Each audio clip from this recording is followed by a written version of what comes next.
Hello and welcome everyone to the Inner Scorecard podcast. Today's conversation is with a guy who quit his 1 CR job back in India. Now that's a lot of money. That's a lot of bloody money for people. For example, in US, that's probably equivalent to earning 600, $700,000. But this is back home. This is my friend from college, and he's pretty famous in college because he rejected Amazon and he joined a startup. Now, this is a core startup guy. You'll understand from him how important it is for him to be close to the startup ecosystem. He quit a 1 CR job because of his prioritization on wealth, happiness, and impact. So today's guest is Varun Hasija, somebody I've known over for 14 years. Back from our first year in university, we basically talk about what balls do you need to quit a 1 CR job? What kind of framework and mindset and kind of personal financial backing that you need to have to be able to make those decisions? And what comes out of it? What happens when you quit? And what goes on through your mind kind of through this micro or early retirement. We talk about his exposure to startups, what startups have worked in ed tech. We talk about wealth. We talk about what wealth means, what money means to people like us. What does diversification or concentration of wealth do to you? We talk about comfort and happiness. So most people think that retirement or early retirement is just a comfortable life. It's comfortable in only in the financial aspect, but there's always hard work and a lot of growth involved. But before we go into today's conversation, I just wanted to say that 99% of my viewers are not subscribed. Your subscription means a lot to this channel. It helps me run this channel, it helps me find the guests and have these amazing conversations. Thank you so much. Now let's get into today's conversation.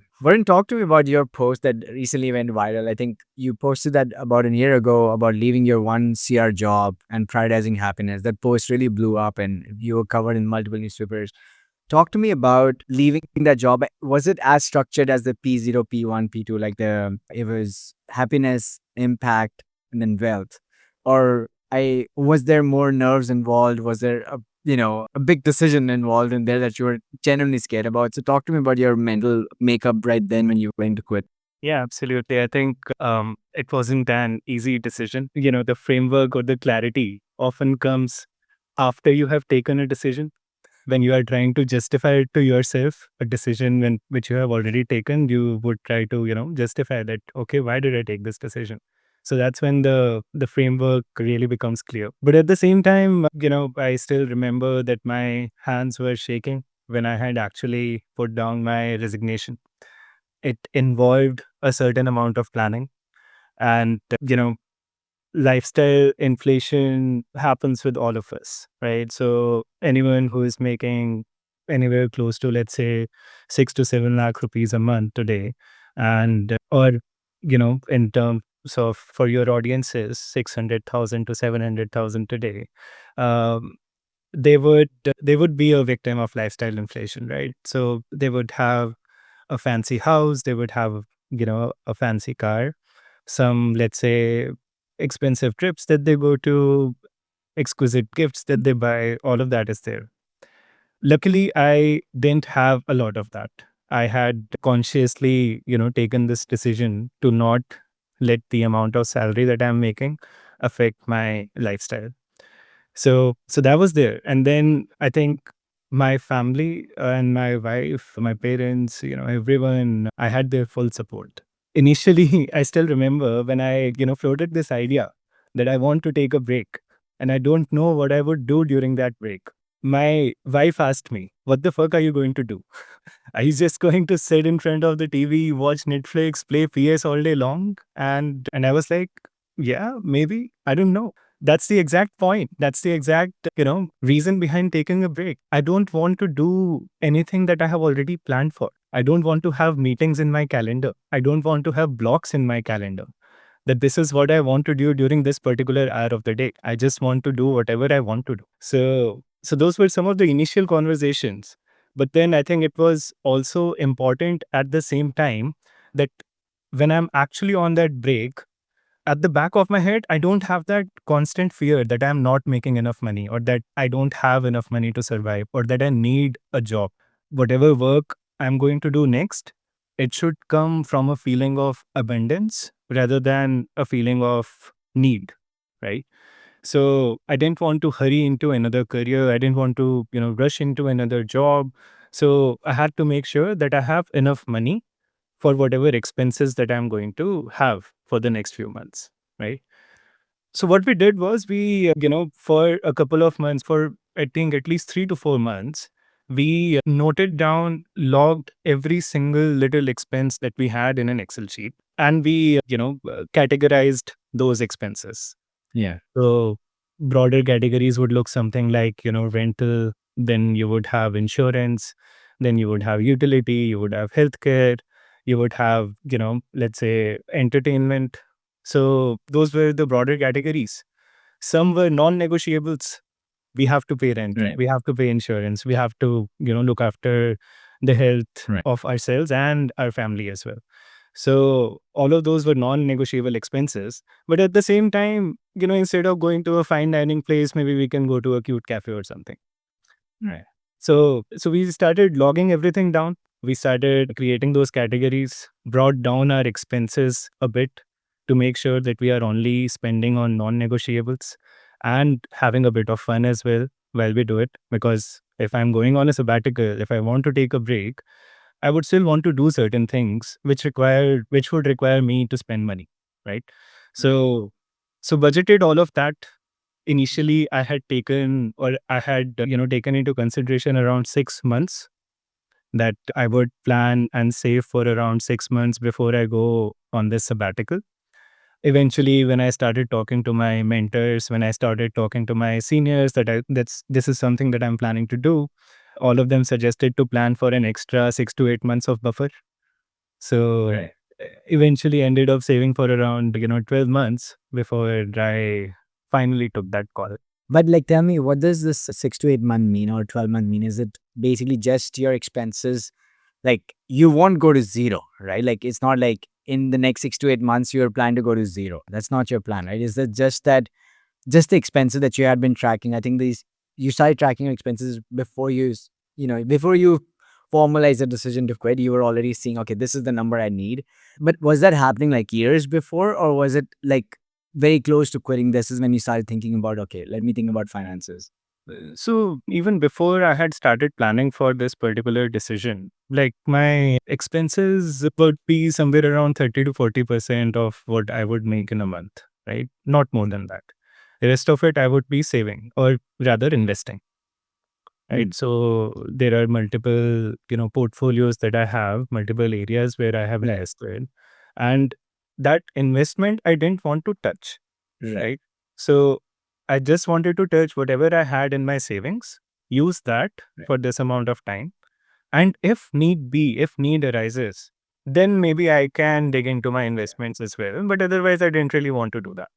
And this like 7 to 60, 70% savings you were doing, talk to me about like from the very beginning, like, when you started your job, like or out of college, out of DC, uh, was that in Practo, if Yep. I'm not wrong?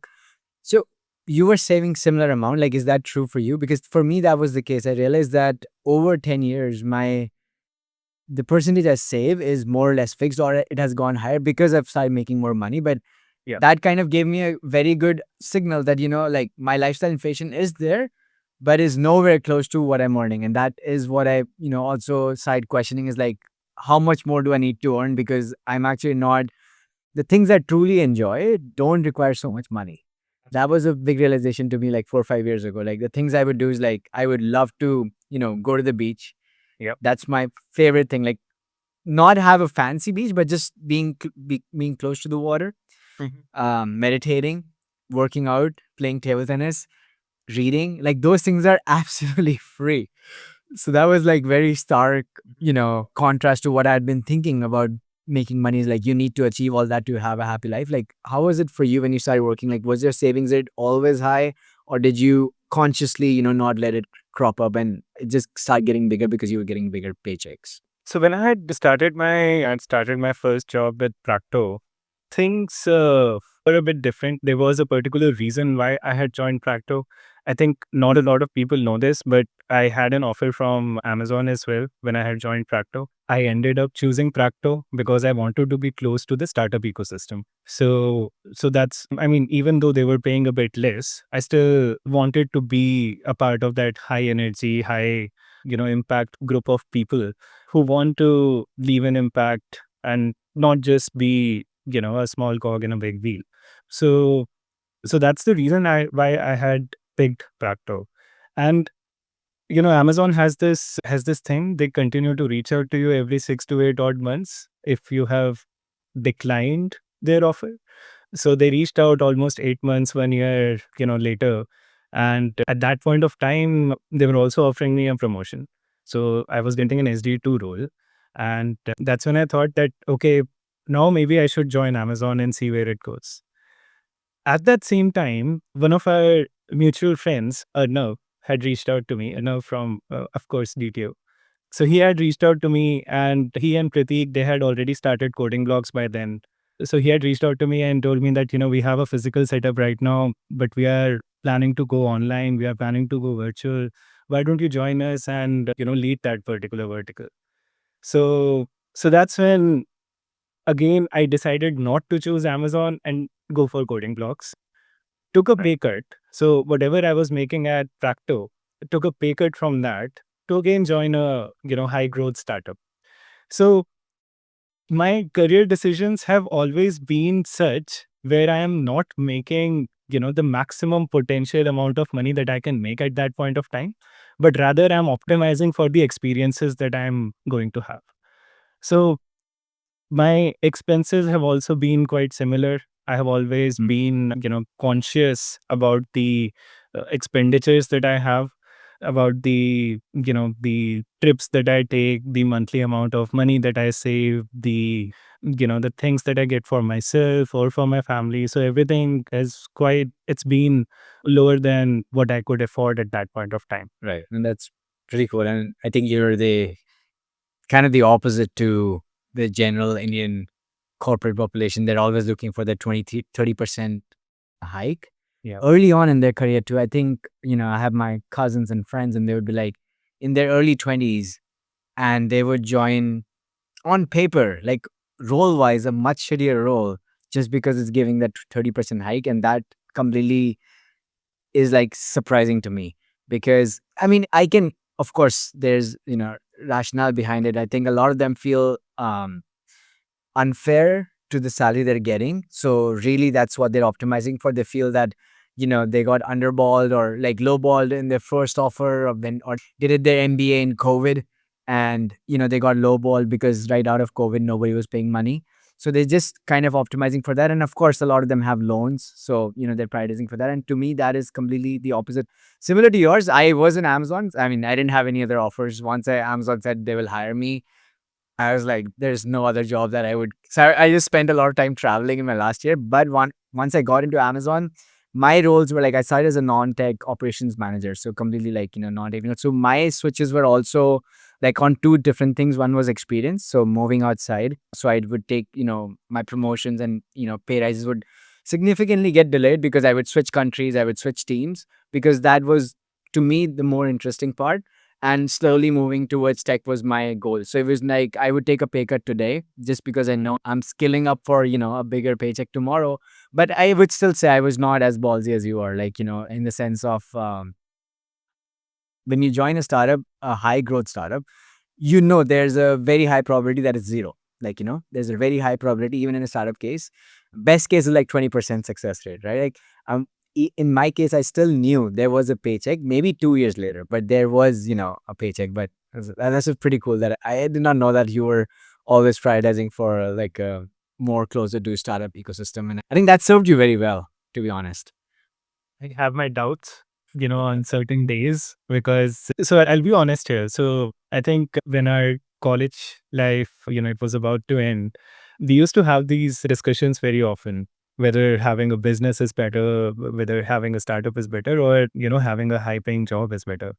And I would always think that, if I really want to generate generational wealth, then it can't be done with a job. I always used to think that. However, recently I have been proved wrong multiple times that even with a job, you can generate generational wealth. It's just about playing your cards right. At the same time, I'm not saying what I have today is not enough. It's enough in every different sense or every particular sense. It's enough. But at the same time, I can never know what the life would have been if I had taken the other route. Of course. Yeah, but talk to me about this like generational wealth in corporate. And I think so two aspects there, right? One is just the probability of people who do that is relatively low still, right? Generational wealth. I was talking to Vibhu the other day and we were talking about his Nvidia stocks going 100x. And then he's like, I didn't hold most of them. I was the one, diversifying all the time. So we laughed it out so loud that, he was right on top of a gold mine. And, the rational MBA in him was thinking that, okay, I should diversify. That's the worst decision. Unless you have NVIDIA, that's a good decision. But if you have NVIDIA, that's the worst advice anybody could give you in hindsight that you should diversify. But secondly, like, isn't that a reversible decision? Like, we are in our early 30s. I'm wondering that not joining a startup in your early life is not a reversible decision, but joining a corporate is. So you could go back to corporate any day. Like Amazon would be happy to. I totally believe Amazon would be happy to hire you as a senior or a principal, right?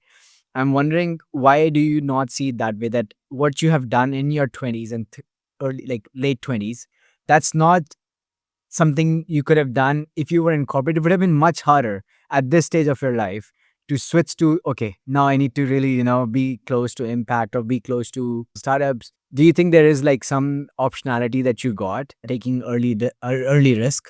There are two ways you can look at it. One is that if you have a badge from Amazon, if you have a badge from Google, you can go into the startup world, tell the VCs that this is where you are coming from. You don't have to do anything to prove yourself. And VCs would be willing to throw money at you, right? On the other hand, if you have this startup experience, corporates like Amazon, Google, others, they would want to have you because you have already made a lot of impact and you have not Yeah. gone through the normal route or the conventional route of growing in a corporate world. So Mm. both the things are there at the same. At the end, it's about the cards that you have and how you play those cards. Yeah. No, absolutely. And I think in the last 5 years, I would say I've realized that earning money and keeping slash growing money are very almost orthogonal skills. Like you earn money that you can increase your income. Those are like, straightforward, at least in corporate, those are straightforward checkpoints in your life. But as far as I've interacted with my seniors at Amazon, I realized that growing money or, keeping money is a completely different skill.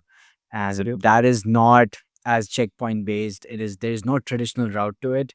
And like the more adventure you take in that second way, like the more new routes you figure out, the more more anti-fragile you become, because otherwise like people in tech would only buy tech stocks Yep. and they don't understand the fact that a company might be a great tech company but might not be a great investment. Those are two Mm. different things. I mean, if it aligns, that's perfect. That's like probably like Nvidia, would do amazing. But there's like it's just so rare for that to happen. For a great tech company to be a great tech investment, this is very rare. But When talking to me about yeah, diversification, so when it comes to generating wealth, you can't really generate wealth with diversification. You can save your wealth with diversification, but if you want to generate wealth, you need to go all in one particular thing. exactly. That's what startups are all about. You you find out that this is one thing you are really bullish on, and you give your best shot at it. You dedicate majority of your conscious hours to that particular decision, and then you try to make sure that it goes through, that it works out.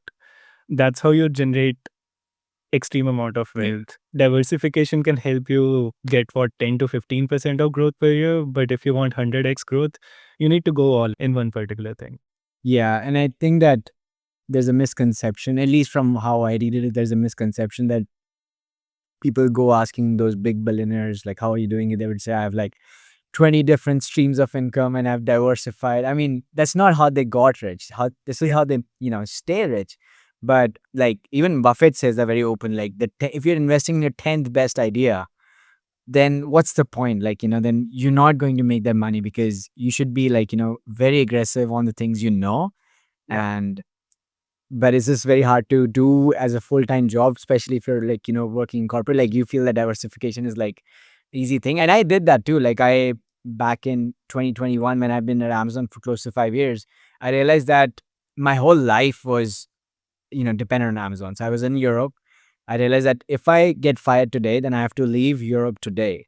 I won't get my salary, and 100% of my portfolio was Amazon. And it was not by choice. I just did not know where to put in money. Like I was like, okay, Amazon's been growing. I grew like 5x in 5 years, and I was like, wow, this is like at Amazon we would say like 30% growth is like baseline back in 2021, 22. And that's when, diversification did help me in the sense of lifestyle diversification. Like I moved my status away. I moved my status away from Amazon, my residential status. I could afford to do this. I was like, okay, this is like too dangerous to be so, dependent on one company. And uh but like that's not a good advice for people working for media, unfortunately. uh, Talk to me about the frameworks that you said about the P0, P1, and P2. So happiness, impact, and wealth. Like I have often heard the hustle culture say that, you have to sacrifice your happiness to have impact, at least have wealth. You need to sacrifice your happiness, and then impact, of course, is secondary, and it does make a big difference. Talk to me about your realization, like, as you said, post decision realization, but also post sabbatical realization, that how has that been on the P0 of life? I think when it comes to what people say about sacrificing your happiness for success, I don't think that's happiness they are talking about. They're talking about comfort. Comfort and happiness are probably two different things. So you have to sacrifice your comfort, of course, because you would have to work long number of hours. You'd have to, sacrifice on, let's say, a couple of things that you would otherwise do, but now you are not able to do because you are working on solving a particular problem statement. For example, you don't have weekends anymore. So that's Yeah. comfort you are sacrificing on. But at the same time, if you really like what you are doing, that will still make you happy. Yes. Yeah. So it's like your work becomes your happiness. Like if you're creating actually impact, then that becomes your happiness. Like at least source of happiness. Yes. So three things, right? Happiness, then you have the impact, and then you have the wealth that you are able to create alongside.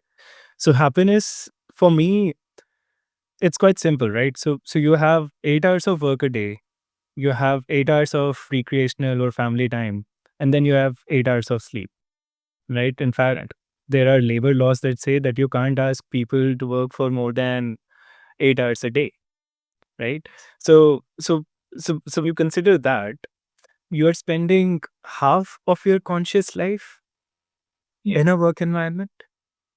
And if you're not having fun while you are doing that, if that work environment is not like your second family, it's not like, an area where you wake up and you want to go to that area, you want to step in that particular room, then it's not worth it. Right. Right. And for me, I think happiness when it comes to workplaces, it comes from two things. It comes from having fun in what you're doing, and while doing it with people you enjoy working with. Right. Right. So having fun in what you're doing while doing it with people you enjoy working with.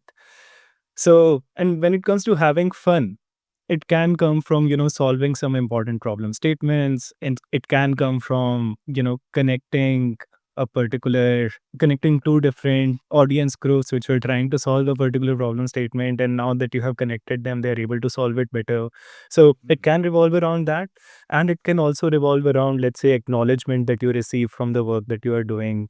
It can also come from how happy your peers are, how happy your managers are. It comes from how recognized your work is. So all of that contributes to the happiness that you have, or that, I would have if I'm working in any particular workplace. When it comes to people I enjoy working with, you just need to, match the vibe, as Gen Z would say today. Yeah. So you should be able to, like spend hours and hours of work, even if you have hours and hours in a day at your workplace. Even if you have conflicts, you're able to resolve them very quickly. Even if you are, when you are growing, you're able to celebrate it together. So all of those things become very important. It's like having a second marriage of sorts, right? So everything that holds true for your marriage, the things that you would consider for a happy married life, almost all of those things, minus the physical intimacy, you would have to consider for your work environment as well. Yeah, and how do you spot these? Like, I think is it just a matter of like, because we have grown from like, engineering college, which is well respected, and then we moved in technology. So I completely agree. It does matter like what you bring to the table, right? It's not like I would like to work for the best company in the world and I have nothing to offer. They would, that's a mismatch. So first is like, be deserving of, such roles, Absolutely. which is by bringing those skills. But how do you spot those skills? Because it's surprising to me.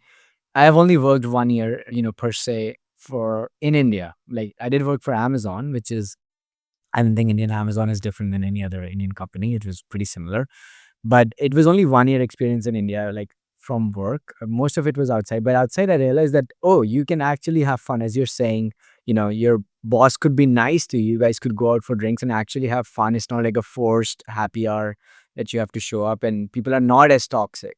But I find that a lot of my peers like have struggled to find such roles. They've just decided in their own head that, I'm going to have a terrible job. Let me just find the best of the worst, scenarios. Like I'll find the manager at least who doesn't ping me on the weekends. That's something great. Like, how are you spotting these roles? Like how are you vetting the companies that you join? And what are most people missing out in there? Like, is it just that they don't have anything to offer, or they don't have the required skill set to offer, that they can't be really, they can't be really choosers? Is that, do you think that is what is driving most of the workplace toxicity and unhappiness at work? Yeah, I mean, they're in the end they're choosing people that they are not able to have fun with while they're working with them. So if someone is texting you, if let's say your boss is texting you on weekends, I don't consider it to be a bad thing. That person is really passionate about what they do, right? If you don't match that same passion about your job, then you would hate to reply on weekends. Yeah. At the same time, you can set the expectations right that, hey, I love what I do, but at the same time, for the next 1 week, I want to take a break. So I won't be replying to messages. That should also be okay. But otherwise, if you're getting an, occasional one-off message over the weekends, that should be okay. I mean, it depends upon, again, the work that you're doing, whether you are able to match that same vibe or not. Your manager might have that vibe where they don't want to work on weekends as well. And if that's the scenario, they wouldn't want their colleagues or they wouldn't want their peers also to work on over weekends or work on weekends. So it all depends upon the kind of workplace that you would want to join, your guiding principles, how passionate you are about solving particular problem statements, that ultimately helps you match a role to the candidate who is going to basically join or take over that role. And I think the second part, this might be a good segue to the second pointer that I had, was the impact, the prioritization framework. And when it comes to impact, it's all about, if let's say there is a client, you have a client, they are working over the weekend, there is something important for their business which is not working as of today, and you are supposed to solve it, then you are supposed to solve it. I mean, Right. it's about the impact that you are trying to create. If you are able to solve it, if you are able to save or make millions of dollars, if you are able to, solve a particular problem so well that your customer ratings go sky high, and even if you're doing it on a weekend, it should be okay. Weekends, ultimately, they are a construct that we have created. It's still the same time. It's still the same, the same clock that we are following. The world still continues to go on, even if it's a weekend. Yeah, and I think people just, I think they don't really, they undermine the concept of leverage. Like I think that's what you see in tech versus non-tech mostly, is that in tech, like if my friend is like unhappy at his coding job because they're being asked to work on weekends and they don't want to, or they're getting, on calls late at night and they don't want to, they can just say F you and move to another company because they know there's a demand for them. But especially non-tech, and now it's happening with AI versus non-AI as well. Like, is this a leverage? Either it could be just money that you have financial backing, and you don't need that next month's salary, and you can, just take a seat back and you can say no to things. But also the other fact that if your skills are in demand, then you have a lot more leverage, and people just don't understand how much peace of mind it brings to you. That if you, exactly as you said, if you're not aligning, you don't have to waste 2 years there. You don't have to waste one whole year, trying to prove it or because you don't have other options. Yep. Cool. I You think also have government jobs, right? yeah. In most of the government jobs, you get free by 3 or 4 p.m. in the afternoon. Yeah. Why not take that Yeah. now?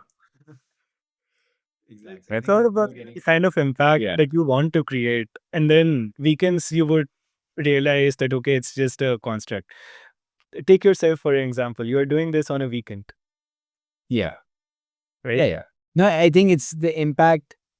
Yeah, totally right. And the self awareness that how much effort am I really willing to put in? Because a lot of times people have this dichotomy that I want to have this impact, but I have it, I want to do it my way in this, like, a little bit extra time I get. Yeah, And then you're just, kind of fooling yourself and it's not going to help anybody. exactly. And Varun, talk to me about this. So I think I see as a serial founder, talk to me, what is the repeatable model that you've seen when setting up businesses? Is there something that you're always catching and something that you've learned and you're like, this is at least the fundamentals of that status same when you start a business? Like, talk to me about how do you find those, like, how do you find that model and how have you repeated it over time? Mhm. Okay. So, so I think first things first, like, yes, I've had two exits so far, but both of them have been kind of tiny exits. So I haven't made a huge amount of money, so to say. But at the same time, I think one thing that I have been able to develop is that confidence that yes, I can, quit a job, I can build something and then sell it. That confidence in itself, I think it's a game changer. It changes how you approach a problem statement. It changes how you approach a particular business, right? Or even the role that you have in an Mm, organization. So, so I think having said that, when it comes to a repeatable playbook of sorts, I think you have to be married to the industry for which you are solving for. You have to understand the in and out of that particular industry, right? It could be the money which is flowing. Where does it flow from? Where does it belong? It could be the pain points that people face in that particular industry. It could be, at the same time, it could be the frequency of these pain points, right? How frequent are these pain points? Do people have it multiple times in a day, or is it like once a month of sorts? Right. So everything depends upon these things. In fact, when it comes to programs like Antler, for example, mhm. they have a particular playbook that they give to their cohort attendees on probably the first week itself, where they talk about this entire framework, right? That how big enough is your pain point? Is it something that will make people scream, or is it, just will make them sigh that, okay, I have to face this problem again? Is it something that is very frequent? They call it a billion touch points. So is it like Hmm. a billion people are facing this problem once in a day, or there are, let's say 1 million people who are facing this problem 100 million times in a day, right? So they call it the 1 billion problem statement. And similarly, they have other structures as well in place through which they do that. Once you have identified that problem statement, you would want to start solving for it on a very small level, right? Like not even an MVP. Just start talking about this problem statement and the kind of solution that you have in mind with other people from the same industry. A lot of people, what they do is, if they have a particular solution or problem statement in mind, they keep it to themselves, that no other people are going to steal it. That never happens, not at least at this stage, right? So it does happen, but I mean, it happens at other stages when you are already a successful business, when you already have monies coming in. So when you start, you have to start really small. You have to think about not even an MVP, but a tiny solution that people would want to use on a daily basis or whenever they are facing that same problem statement, right? And you would have to continue to talk to people about it. That is the biggest thing that you have to do. I think when you have a solution ready, even if it's a tiny solution, take it out in the market, show it to people, see what their reactions are. That would help you prioritize the next thing that you want to do, right? Because that's actual user feedback. And I think once you have those first 5, 10 customers, and again, those first 5, 10 customers are going to come from your own industry, from your own network itself, right? There's this book called The Mom's Test, which I really like.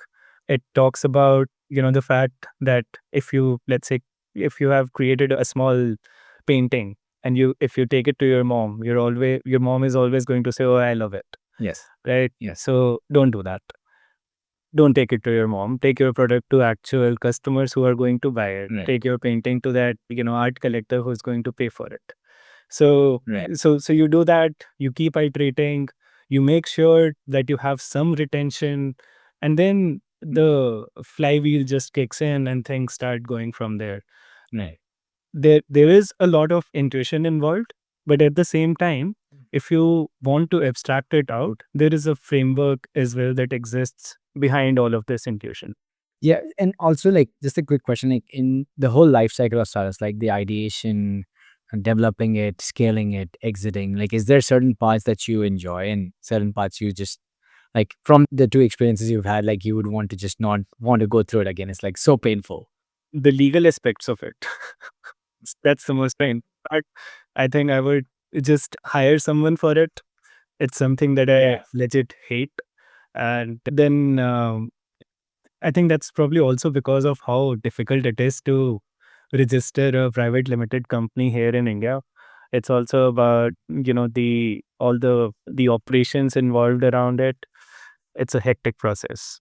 So, can we take an example of one of your startup, maybe the latest one, on and break this down through that lens, what you said, right? Like, married to the industry. Like, could you talk about stage by stage? And we can walk through it together, but take an example if you can, like from the latest startup. And let's see, I want to understand how you broke it down through those different angles and, finally to the exits, like how that happened. But talk to me with the idea you had and why did you think it was a good idea? Like, why it was it still a gut feeling that out of all the 100 ideas you might have, in a year, why did you pick that one? And was it your proximity to the industry or something you'd already done? Yeah, can you take an example and let's walk through it? Yep, absolutely. So I think when it comes to this particular idea, the company name was Campaign Brew, and it was in ad tech space, advertisements. The way I got to this particular idea, again, as I was, going through my sabbatical, I was having a lot of fun. I had started, just some farming, some organic farming at home. I was growing mushrooms. I was growing some microgreens. I was going on treks. I was taking road trips with my wife. And yeah, in general, just doing those things which Yeah. people would usually do after they have, taken a retirement. But I just thought that I Was don't your have to. wife just was your wife also off, or was she just annoyed that, oh my god, you have so much more free time now? Yes, the latter. So yes, but at the same time, we did a couple of things together as well. And but towards the, during this entire phase, I was also working on multiple different problem statements, things that, I was genuinely interested in solving for. There were other problem statements as well, which were a pain point for me. But then I used to think that, okay, I am not from this particular industry. Maybe I should not go for that. For example, when I had, started planning for my sabbatical, I wanted to understand from which particular appliance is the majority of my electricity bill coming from. And I don't think there is a way to do that. Like I can't just install a plug and play meter in front of a particular device and see how much energy is it consuming. So I thought, or even if it exists, it's not a very popular one. Now it's a problem statement that's a billion point problem statement. A lot of people would be facing this particular problem statement. Right. Almost everyone faces it, and at the same time, they would face it almost on a daily basis. They would want to understand where is this coming from. B2B businesses do have this in place, but when it comes to normal people like us or households, they might not have it. Now, this was an important problem statement, but at the same time, I used to think that, okay, it's an important problem statement, and there were several others, but I didn't belong from those industries. And that's why I didn't really go about solving for them. But this particular pain point that I solved, the origin came from the fact that as a PM, as a product manager, I would have to interact with designers multiple times, right? And whenever the designers would come to me and ask for feedback, I would give I would give some subjective feedback that did not have any data backing. For example, I would say things like, this button does not look right. Can we change the color? Can we change the placement? Can we increase the font a bit? Right? Can we add a logo somewhere? So all of those discussions used to be very subjective and there was no data backing behind it. So that was the major pain point that I had wanted to solve for. I wanted to make sure that all of these decisions become more and more data backed, right? Now, this same problem statement applies to advertising as an industry as well, right? Right. So, for example, let's say you are on Instagram, okay, and you are scrolling. You come across an advertisement. The first thing that your mind is trained to do is to ignore the advertisement. Right. You would ignore it. You would just keep moving forward. Yeah. But at the same time, for a fraction of a second, you would look at the advertisement, and in that fraction of a second, you will make that decision whether you want to consume the rest of the advertisement or just move forward. Right. Right? So, in that fraction of a second, what is that particular piece in the advertisement that is getting your attention? Right? So, attention becomes an important piece. Then, what is being communicated inside the advertisement? So, when it comes to communication, a Gen Z might need a different form of communication versus, let's say, a 40-year-old banker. Right? You would, even if you're talking about the same product, even if you're talking about the same Sony headphones, you would need to have a different communication for both the Gen Z audiences and the investment banker audiences that are all about, let's say, elite technological devices and so on. Yeah. So, and then finally, there needs to be a trigger or a hook that would actually make people click on that advertisement, right? For example, that hook can be something like जीवन के साथ भी जीवन के बाद भी. Like if someone says that, it immediately becomes clear we are talking about LIC, Yes. right? Yeah. So there are certain things. For example, ठंडा मतलब Coca-Cola, right? Yeah. There are these hooks in place. There are these triggers in place which would immediately make you feel related to that particular brand, which would immediately want you to interact with that particular advertisement if it appeals to you, right? So I started calling it the ACT framework: attention, communication, and then trigger. And the reason I chose advertising as an industry was because when it comes to the earlier problem statement that we were talking about, the discussion that a designer would have with a PM, you don't have a lot of money in that particular problem statement. Not a lot of people would want to pay you for this particular problem statement or solve for this particular problem statement, right? Whereas when it comes to advertisements, people are spending millions and millions, and if I'm talking about global scale, then billions of dollars. It's a 20-30 billion dollar odd industry, right? So there is a lot of money that's going in advertisements as of today, where they are making a lot of decisions based on intuition, based on subjectivity, whereas they can go and make those decisions in a more objective manner. Yeah.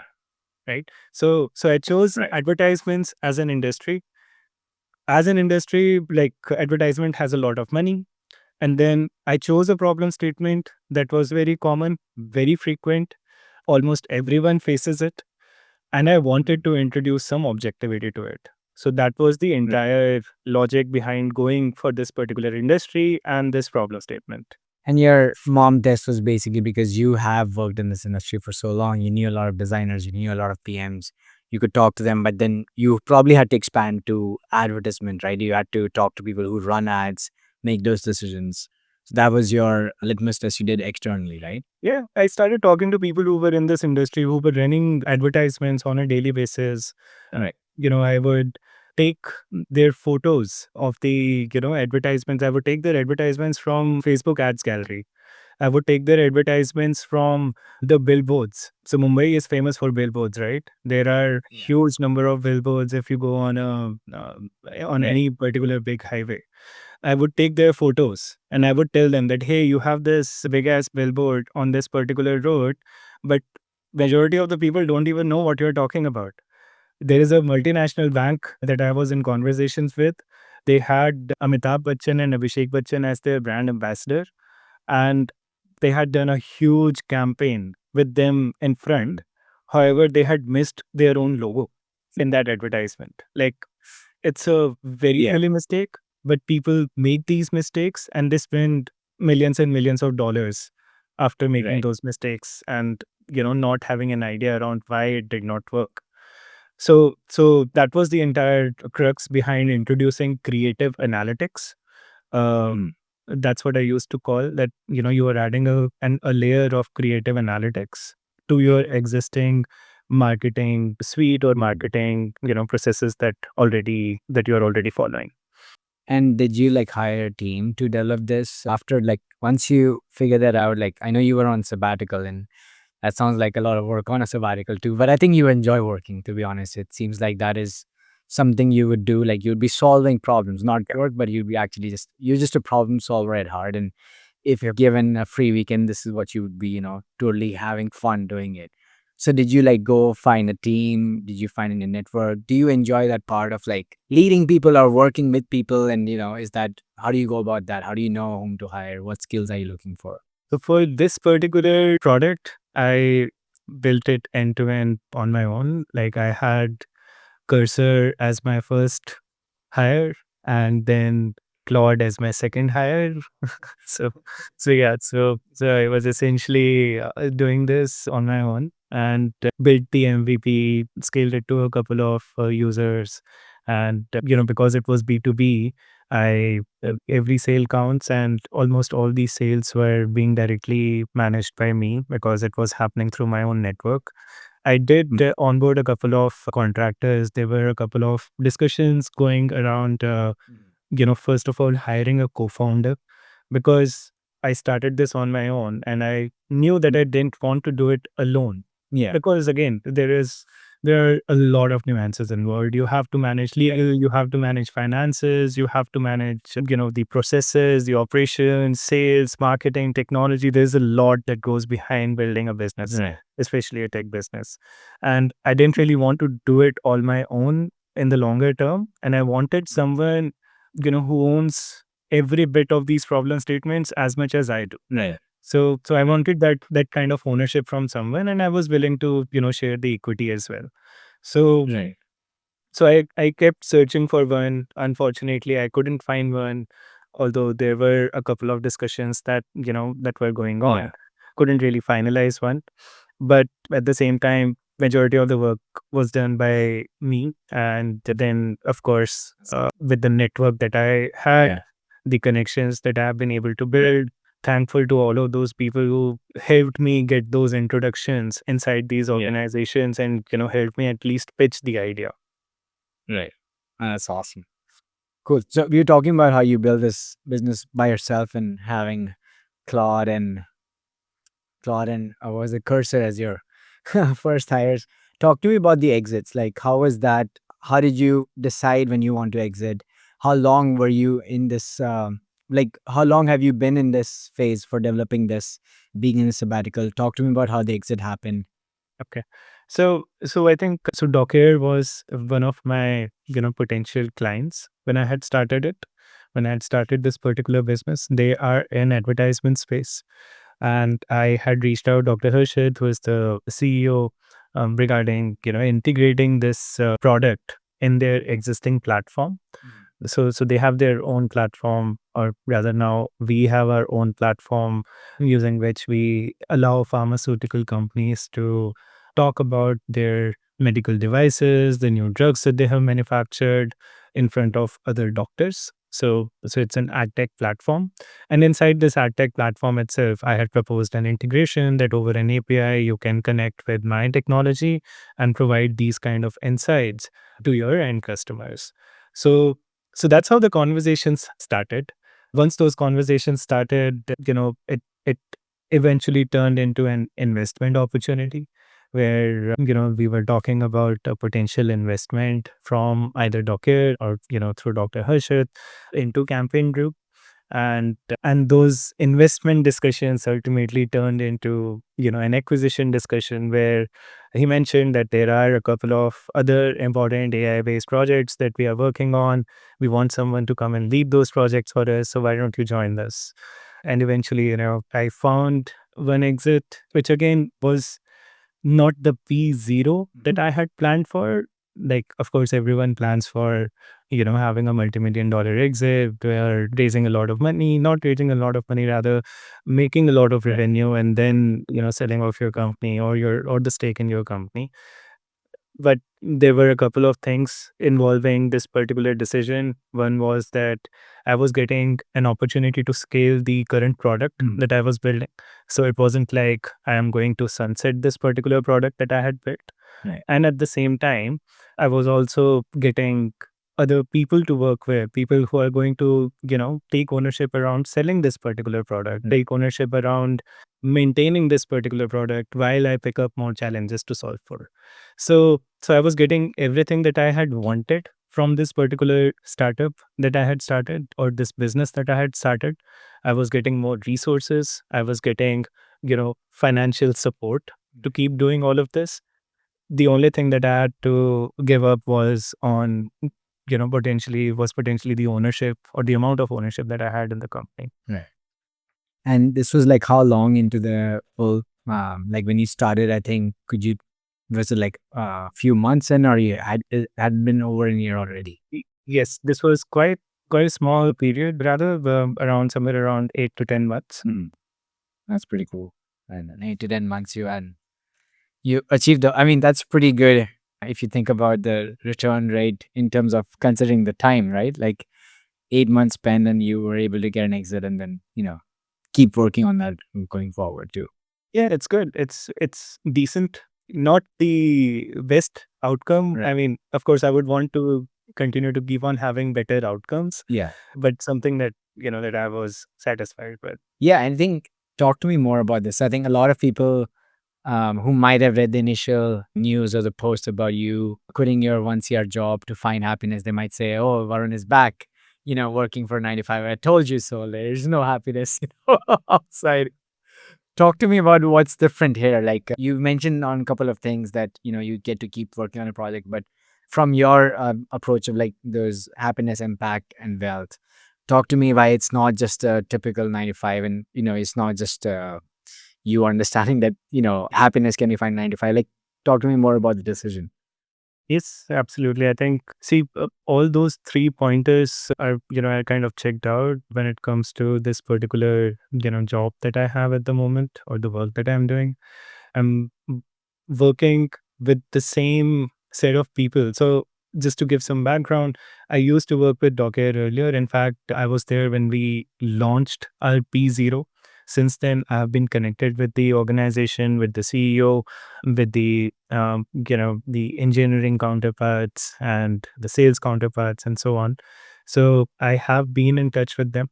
It's the same set of people I built initial version of Docker with. We launched it together. We took it to market together, and we ended up making a lot of good revenue as well, right? So it's the same set of people. That's one.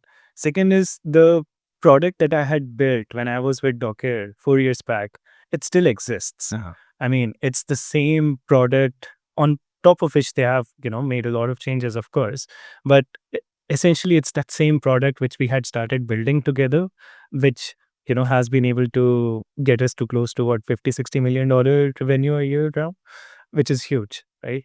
So so that happiness factor is there, that I'm getting good work. I'm able to, this, it's with people that I had enjoyed working with, right? When it comes to impact, of course, there's a lot of revenue potential here in pharmaceutical advertising space. It's a multi-billion dollar industry. People are not afraid to experiment. And when it comes to AI, so so essentially, when it comes to pharma as an industry, or pharmaceutical advertising as an industry, it usually lags behind a couple of years when it comes to the other developments that are happening in different industries. So if the rest of the industries went through that AI shift, pharmaceutical was just waiting and watching. Right. They just wanted to make sure that it makes a lot of impact and all, and there are proper guardrails in check. Only then they would make their move. And it's because Now, there are few big pharmaceutical is in players. that particular. Is that why? Sorry. Because there's a few and very big players. Is that the reason why they can wait? That, and there's a lot of co-vigilance involved. Right. There's a lot of legality involved. Right. Right. So they have usually been laggards. They are not the early adopters, but now slowly they are opening up. And I think it's a great time to be in this particular space, in the AI space, and building AI agents for life sciences. So yeah, a lot of potential impact that can be made over here, and of course, an opportunity to create wealth. Yeah. Oh, that's awesome. I have a few other questions. I think I also wanted to open up the channel for you, like if you wanted to discuss something particular. But I think hearing you are like, it sounds like talk to me about the startup ecosystem in India versus outside. I think you're very familiar with what is happening outside as well. Like, is there a big difference working in like having a startup in Silicon Valley versus India? Do you feel that is a big challenge? And how can people like, having a startup in India, again, as you said, like the legal aspects are very, painful. What is some things that you've learned over time that either you would like them to be adopted more to the Western culture, but also like people who are starting out, how can they quickly start something that without going through the hoops that a new startup founder would have to go through in India? I think going through all of these things is important. I mean, it's something that you would have to go through them. It's not something that you can skip. So it's always good to have people with you who are going through this same thing, right? So it can be other founders that you are connected to. It could be having a co-founder with whom you can, build this organization that you are just starting out with. That's one. Second is, I think it's always better to have your company registered in US because that's where you get better valuations. So you can go for a Delaware corp and register a company while you're sitting in India, right? So if you can afford to do that, I would suggest to do that. You will get much better valuations, you will get much better clients. In India, it's very difficult to sell to B2B clients. In US and rest of the world, it's fairly, I would say it's comparatively easier to do that. However, you will have a cutthroat competition. You will have a lot of people going on that, going about solving that same problem statement that you are trying to solve for. Right. Right. So that cutthroat competition is going to be there, but that's something that will help you improve your solution in the longer run. Right. So that's the second thing. Third thing is, if you can apply to some of these accelerators, Antler, YC, other startup accelerators that exist, do that. Try to get through. Even if you don't raise funds from them, the kind of learnings that you would have, the kind of network that you'll be able to build, that's something which is going to stay with you for the rest of your life. So I think these three are probably the topmost advice that I would want to give. But of course, I mean, it's a tough journey. It's not something which is easy. So make sure that you are absolutely in love with that problem statement and that you are crazy enough to give up on the rest of your life in case you really want this particular product to succeed. So when you register a company in Delaware and you are based in India, like how does it work for taxes, like tax and operations, or everything is in India, right? Like, Yeah, yeah. So basically, the way it works is that you would register a company in Delaware, and you would hire a CA in US itself who would help you register that particular company, who would help you open a bank account in US, and that bank account will belong to that particular company. right. Right? Okay. And that company will be holding all the shares, and you will be the owner of that particular company.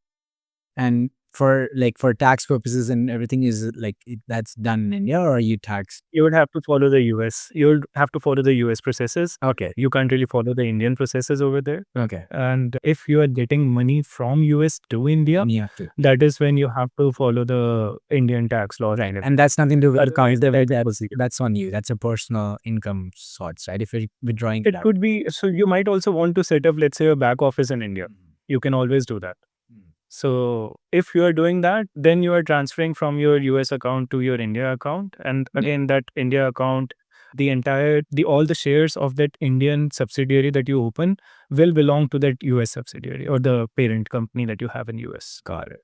No, that's interesting. I never knew that you could do that. But not the, I would still say that I'm not the best person to talk about this. It's something that I legit hate. Yeah. This particular aspect of running a business or a company.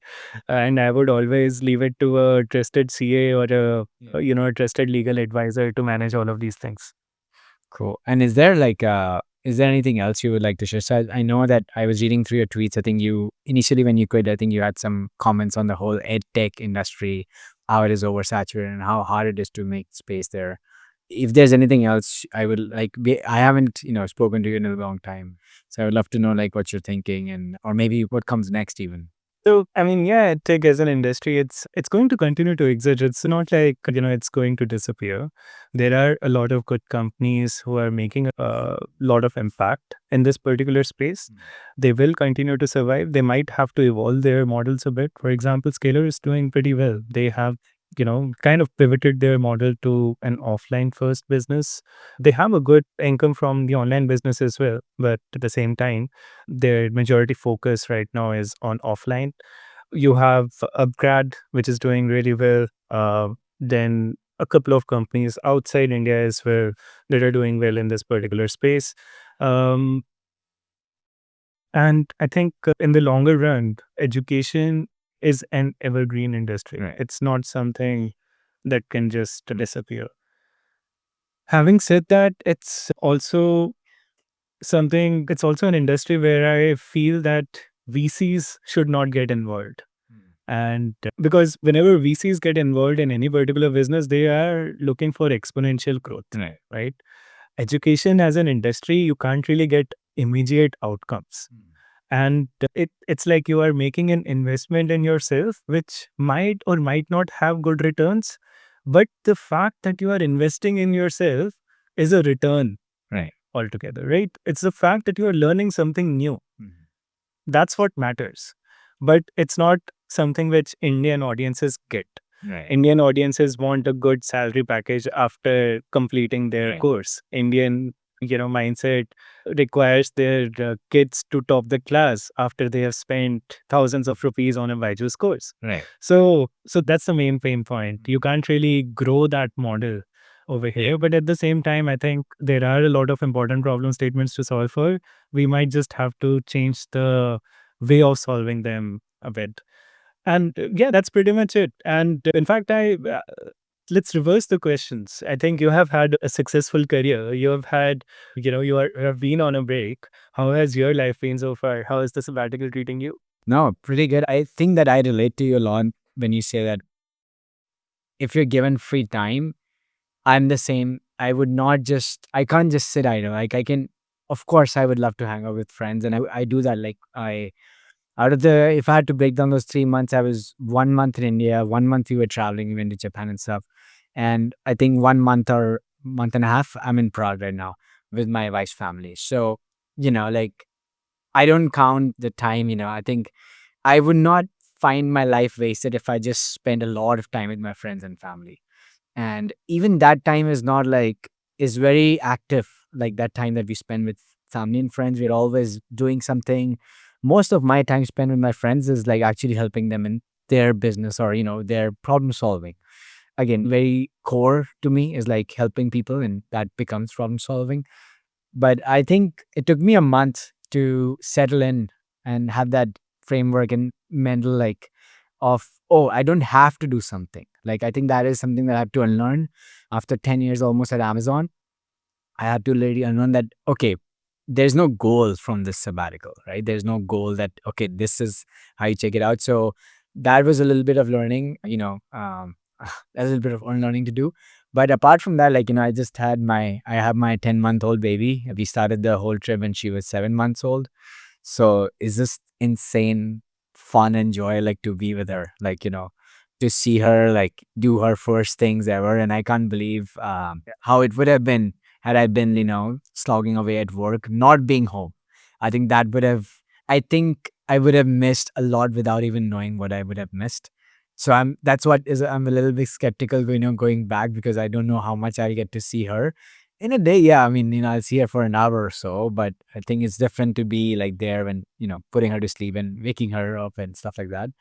But I think I realized that I think one of the doubts I had in my wife was the same question when she asked me, is like, I know you can quit. I know you have enough money to leave, but it's easy to run away from things. Like you don't like your job or, you don't like certain country you want to run away from, but it's very important to run towards something like, okay, what will you do if you had 8 more hours? You don't want to be a miserable person, when you have 8 more hours, especially their partner is very concerned because I don't want to be her headache, for 8 hours a day. So she wants to be sure that, that there are things that I'm looking forward to. And of course, they might not stick, right? Like how many times of a day can you play table tennis or meditate and read books? So Yeah. they might not stick, but the idea was to give it a try. I think at least on that point, I feel I wholeheartedly like tried this way of life, and I think so far it's been pretty fun. I think now I'm thinking like, how do I make an escape plan every year? Like at least that would be perfect. Like if I could take 3.5 months off every year, unpaid. Like right now I'm on unpaid leave, so Yeah. if I'm able to figure that out, that is going to be a big success. Like 3 months off a year, that's perfect. Yeah. Absolutely, absolutely. It's really inspirational. I mean, when I took this particular decision, there were a lot of doubts. Whenever I used to talk to someone and I would tell them that this is what I'm planning to do, there would be a lot of questions that would get thrown at me. How are you going to come back Right. to the career? AI is going to take over all the jobs. How are you planning to find a job? So all of those questions, were thrown at me. But when I ultimately took that decision and I started talking about it in front of others, there were a lot of other people who would immediately relate to it. And that's what made me, post about it on Twitter as well, which blew up because of all the wrong reasons. But at the same time, I was glad that people were able to go through someone else's journey who has done something that all of them probably, or majority of them really want to do. A lot of unhappy people in their jobs right now.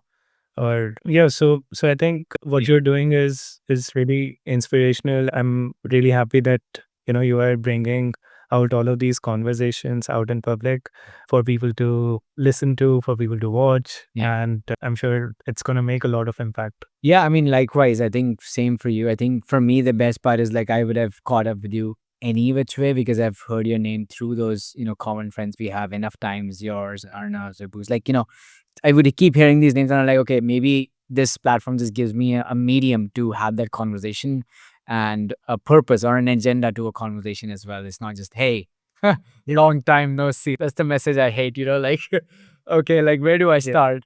But at the same time, I feel that that's why I started the channel as well, is because I did not have that in my life. Is like I would not struggle or be unhappy because if I'm unhappy, I would just do something else.